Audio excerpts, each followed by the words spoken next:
Well, Mark Abrams here in Philadelphia. Let's go to Las Vegas, Nevada, where I have the WBA Bantamweight champion of the world, Jamie Mitchell, who this Saturday night takes on Carly Skelly, defending her title live on the Zone, and from Phoenix, Arizona. What's happening, Jamie? Hey, how you doing, sir? Doing good, doing good. What's it mean when I say the words the WBA Bantamweight champion of the world? That doesn't get old, does it? It doesn't get old and it's not surprising. I've always known that I was a champion. So before we take a step forward to Saturday night, let's just take a quick step back to that night in Liverpool, England, where you defeated Shannon Courtney to win the bantamweight championship. You did something that a lot of fighters, can't do. That's win a decision in the home country of another fighter, and you were able to do that. Talk about the October 9th fight against Shannon Courtney.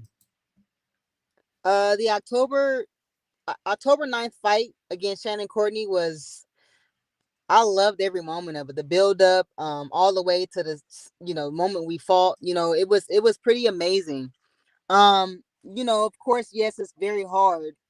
Almost impossible to go to someone else's hometown, let alone across the world, and win a title. It's pretty hard. So it says a lot about myself and just my willpower and my relentlessness in the game. You know what I mean?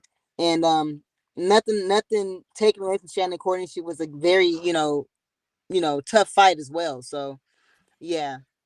We got. I don't know if you can see it, but we have a heckler chiming in. Some guy named Brian Cohen is chiming in during this interview here. So I'll try not to get too preoccupied with his snide comments. He said because you beat her ass, Brian. Obviously, your manager, because you beat Shannon's ass. So when you were waiting for the decision. I mean, everyone on TV knew you won the fight, but you know how this game goes. Waiting for the decision, what was probably a couple minutes. It seemed like 10 minutes to you waiting for that decision. Nah, I think I was still high. Actually, I didn't even pay attention to how long it took. Actually, honestly, I knew I won. I mean, I knew I did everything I possibly could, other than knock her out. And to touch on that, it's obviously cool to go to somebody else's country and knock them out, and obviously, yeah, you won, no arguing about it. But it says a lot more to go full 10 rounds in somebody else's backyard, cross country, and get a decision. So I enjoyed, like I said, the whole build up and every round, every second of every round. You know what I mean? And shout out to my team. Black Cobra striking system, and also my manager Brian Cohen. Tell us a little bit about yourself. When did you start boxing? How did you get into the sport? All right, so let me see. All You're right, so good. I started boxing. I was 16 years old when I started boxing. Um, and I started competing in 2009. So I got into the sport because I was one of those kids who likes to fight. I just was real good with my hands naturally. I love to fight, and I had a fight, back when I was 16, and I was always kind of strong. I always had power that I had no business with. So I got into a fight with one of the girls in the placements that I was in, and I broke her jaw, and I scared myself, because it looked like she had a stroke. And I was like, yo, I just, didn't know what to do. So then we had like a little meeting and talked about, what I could do differently and stuff like that. And I didn't answer none of those questions. They was like, what can we get you to do to make you stop fighting? You're always fighting every single day, it seemed like. So I told him that I wanted to box. So he threw me in the gym like the next day. And I fell in love with it. It was something that I loved and something that I actually look forward to doing, and something that, made me actually do right. Because I couldn't do right as a kid. I didn't like rules. Listening to people wasn't my forte.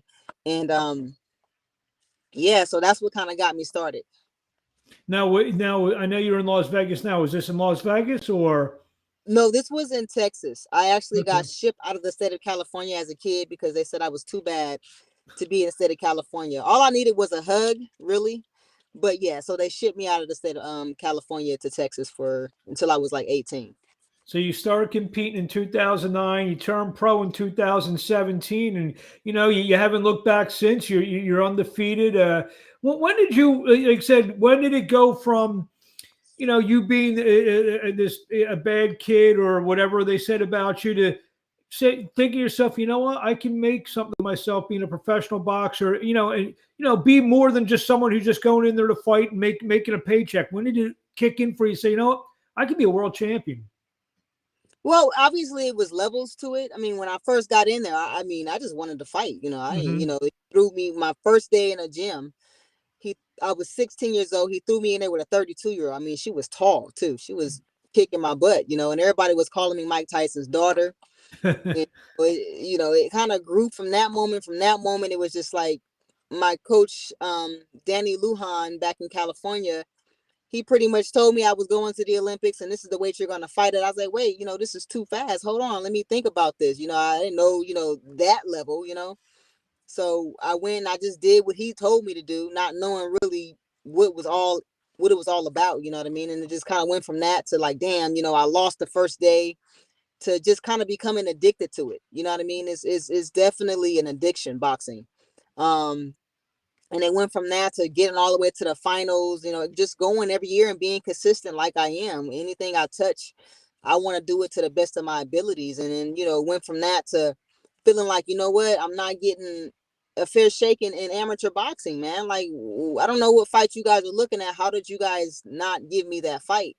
And they went from that to saying, you know what, excuse my language, but fuck amateur boxing. I'm turning pro. We can't eat trophies, so let's make some money out of this situation. And so it went from that to, damn, this is a different kind of hustle. The pro game versus the amateur game is different. How many amateur fights did you have? I had like 50 amateur fights. So yeah, so then I would think I was like 3-0 or 4-0, and that's when I ran into my manager, Brian Cohen, and I didn't know that he was watching me the whole time in the amateurs. You know what I mean? It's just such a small world, boxing. You know what I mean? And so, I talked to him. I think he gave me his number and said, yo, call me. I called him and then boom, you know what I mean? It was on and cracking from there. And I've never looked back, and I love what I do. You know what I mean? And I'm just so thankful to be able to, be doing what I love to do instead of doing what I have to do, And you mentioned Brian. I kid around. Brian's a close friend of mine. You're with a manager who focuses only on female boxing, and your teammates, for lack of a better word, are all these girls, and that he has under his wing. He really is, a proponent of women's women's boxing. How's that feel to know that he's pushing for, for lack of a better term, the equality of women's boxing? Brian is phenomenal. He's as far as what he's doing for female boxing is phenomenal. Him and Clarissa, I would say, are they're just both doing a tremendous job as far as female boxing and helping them, putting them on big platforms and helping them getting, the money that they deserve. Of course, we're working towards, bigger and better, but, I'm just so happy to be with him. I can't think of anybody else in boxing as far as female is concerned to choose to be able to work with. And obviously he's got several world champions, under his regime. And so that's going to take us to Saturday night in Phoenix. Carly Skelly, who's coming over from England. She's undefeated, only 5 fights, 4-0-1. What can you tell us about her? I really can't say too much about it because I haven't been in the ring with her, but from what I've seen, on YouTube, she's definitely gonna be in shape. She's definitely gonna be coming like a red-nosed pit bull. You know what I mean? So, those are the only two things that I can say for certain about her. But other than that, I really can't say too much else. But she's a game fighter, and like me, she's been through. It hasn't been easy for her in the game either. So she's definitely coming to try to take what's mine. And usually, like we talked before about going to someone's backyard. This time you got the English girl coming to America. You feel, a little bit more at ease. fighting, you're fighting in Phoenix, which isn't too far from your home in Vegas. You're a little bit more at ease, fighting at home, in terms of fight week, you're not flying across the world. You have a short flight to Phoenix, and later in the week. And is it a little bit more just, I guess, easy for you this week?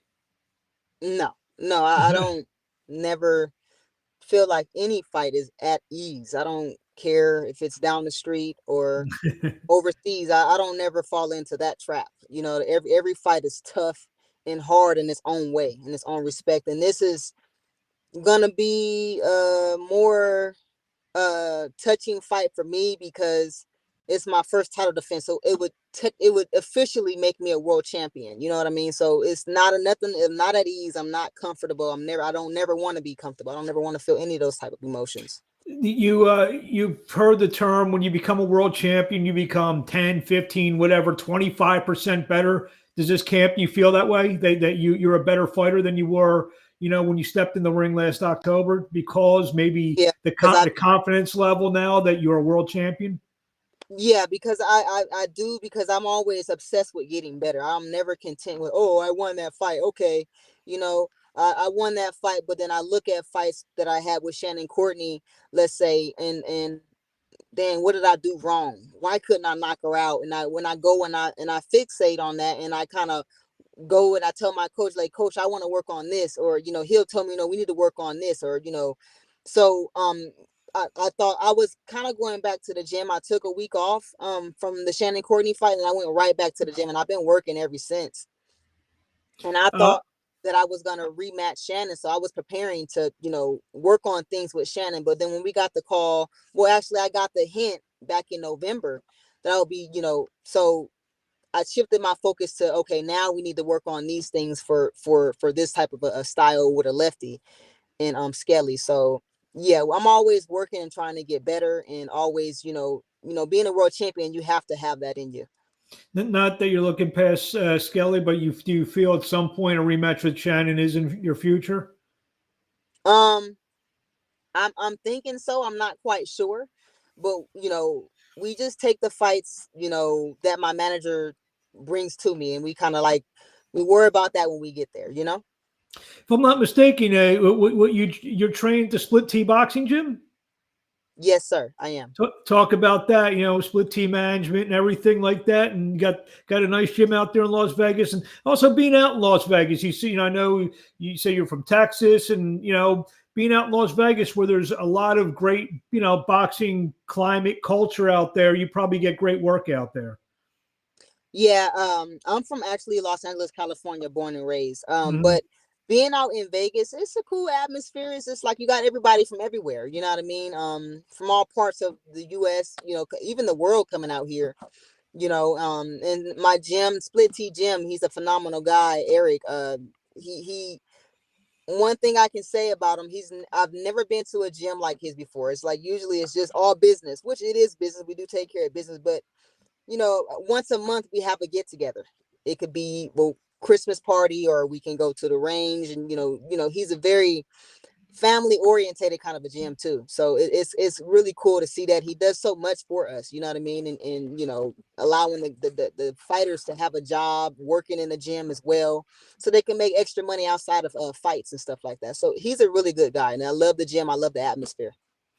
Last couple questions. What do you want to say to fans out there? I'm sure you made some fans last October. Got to see you win the WBA Bantamweight World Championship, and now you're going to be back on DAZN this Saturday night in Phoenix, Arizona. What do you want to tell the fans out there? Just keep watching, keep sticking with me in my growth. Didn't make enough fans. Follow me on Instagram, Jamie the Miracle Mitchell, Facebook and Twitter, Jamie the Miracle Mitchell, and keep tuning in, keep watching. Make sure you guys tune in February 5th on DAZN, and support your girl, Jamie the Miracle Mitchell.